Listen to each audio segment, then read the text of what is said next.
Welcome to McPlum, simple solutions served daily. In this video, I will explain how to make pudding very easily.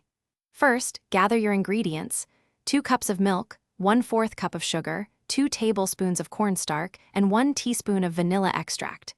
You will also need a medium saucepan, a whisk, and measuring tools.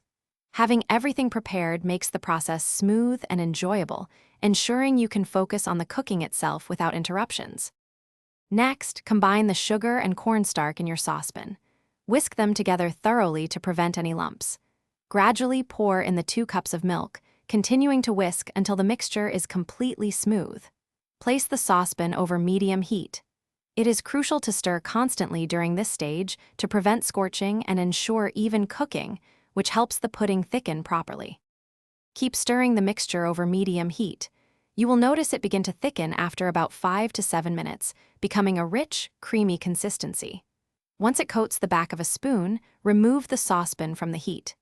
Now, stir in the 1 teaspoon of vanilla extract. This final step adds a wonderful aroma and enhances the overall flavor of your homemade pudding, making it truly delicious.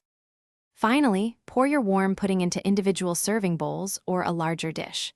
To prevent a skin from forming on top, press plastic wrap directly onto the surface of the pudding. Allow it to cool slightly at room temperature, then refrigerate for at least 2 hours until it is thoroughly chilled and set. Don't forget to check the description for a link to some amazing Darn Tough socks and other great deals. Enjoy your perfectly easy homemade pudding. Thanks for watching. Stay juicy and subscribe.